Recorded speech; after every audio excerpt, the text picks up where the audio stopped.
Bonjour à toutes et à tous. Cette vidéo est consacrée à la notion d'application bijective. Nous définissons dans un premier lieu la notion d'injection. Et nous verrons ensuite des exemples variés pour bien illustrer cette notion. Allons-y. Commençons par une définition. On dit qu'une application f de E vers f est bijective si tout élément de f possède un unique antécédent dans E. De manière rigoureuse, quel que soit y appartenant à f, il existe un unique x dans E, tel que f de x est égal à y. Une conséquence immédiate de la définition, f est une application bijective, c'est et seulement si, quel que soit y dans f, l'équation f de x est égal à y admet une seule solution dans E. Proposition. Soit f une application de E vers f.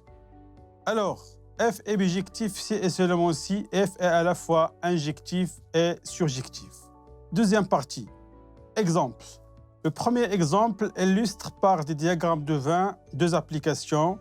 La première est bijective et la deuxième est non bijective. Tout simplement, 3 n'admet pas d'antécédent. Donc, elle est non surjective, alors elle est non bijective.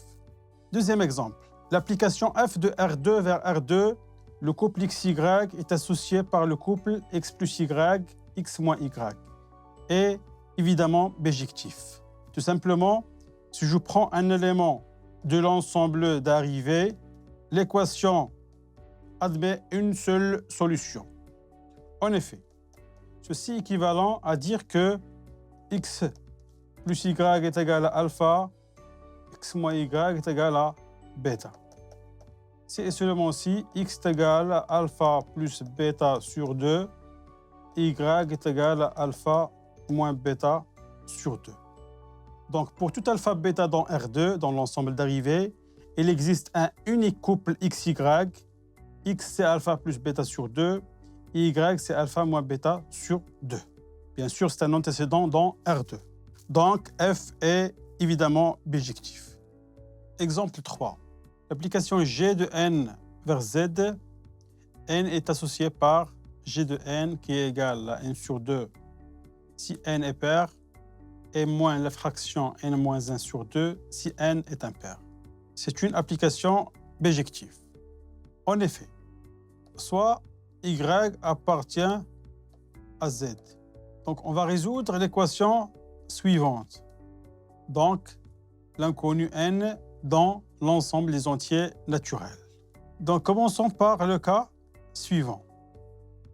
Si y appartient à z+, ça veut dire que y est un entier naturel. Alors, l'équation f de n est égale à y est équivalent à n sur 2 est égal à y. Ce qui est équivalent à n est égal à 2y. Puisque y appartient à n, alors 2y appartient à n. Donc, l'équation f de n est égale à y admet une seule solution qui est égale à 2y. Le deuxième cas, si y appartient à z moins étoile, l'équation f de n est égale à y est équivalent à moins n moins 1 sur 2 est égal à y. Ce qui est équivalent à dire que moins 2y équivalent à n moins 1 est égal à moins 2y. Ce qui est équivalent à n est égal à moins 2y plus 1.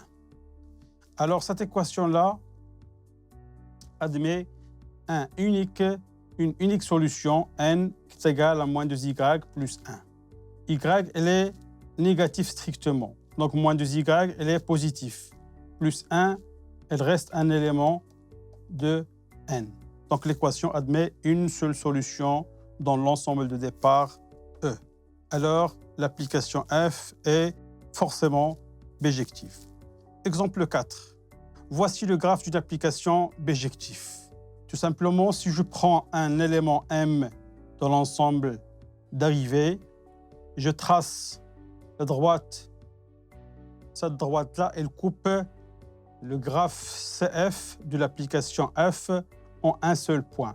Donc, tout élément M de l'ensemble d'arrivée admet une seule solution dans l'ensemble de départ. Donc, c'est évidemment le graphe d'une application bijectif. Exemple 5. H une application de N2 vers N. Le couple Nm est associé par 2 à la puissance N, facteur de n plus 1 moins 1, et est une application bijective. Donc, remarquons que l'application H est égale à G rang F, où G est une application de N étoile. N est associé par N moins 1 et F est une application de N2 vers N étoile. Le couple Nm est associé par 2 à la puissance N fois un facteur de m plus 1. Alors G est clairement bijectif. Donc il suffit de vérifier que F est bijectif, comme composé de deux applications bijectives. En effet, F est injectif.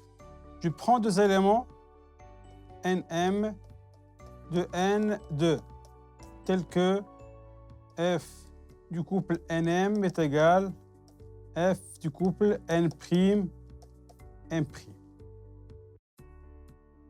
Alors, c'est-à-dire que 2 à la puissance N facteur de m plus 1 est égal à 2 à la puissance N' facteur de 2m' plus 1. Il est clair que 2 à la puissance N divise cet entier. 2 à la puissance N est premier avec 2m' plus 1. Donc forcément, 2 à la puissance N divise 2 à la puissance N'. De même, 2 à la puissance N' divise 2 à la puissance N. 2 à la puissance N divise 2 à la puissance N'. Et 2 à la puissance N' divise 2 à la puissance N. Ce qui implique que N est inférieur ou égal à N'. Et N' est inférieur ou égal à N. D'où N est égal à N'. Ce qui implique aussi que M est égal à M'. D'où l'injection de F. Maintenant, montrons que F est surjectif. Je prends un élément Y de N étoile. Donc, je cherche un antécédent dans N2 par l'application F. Pour cette raison, je vais poser N est égal le max de l'ensemble tel que 2 à la puissance N divise Y. Alors, ce N existe parce que cet ensemble-là est non vide, car 0 appartient, 2 à la puissance 0 c'est 1, elle divise Y, et cet ensemble est majoré. Donc c'est un ensemble non vide de N est majoré, donc il admet un plus grand élément. Donc ce N est évidemment bien défini. Alors, 2 à la puissance N divise Y. Et Y sur 2 à la puissance N est impair. Ça veut dire appartient à 2N plus 1. Sinon, on aura divise Y. C'est une contradiction avec le fait que N, c'est le max de cet ensemble-là. Alors, puisque Y sur 2 à la puissance N est un entier impair, alors il existe un M dans N tel que Y sur 2N est égal à 2M plus 1. Ce qui implique Mn dans N2, bien dans N, tel que Y est égal à 2 à la puissance N. Donc pour Y dans N étoile, on a trouvé un couple Nm dans N2 tel que Y est égal à F du couple Nm. Donc, évidemment, F est surjectif. Et on a déjà démontré que F est injectif, d'où la bijection de F. H est un composé de deux applications bijectives, donc H est forcément bijectif. Cette vidéo est terminée. Merci et à la prochaine.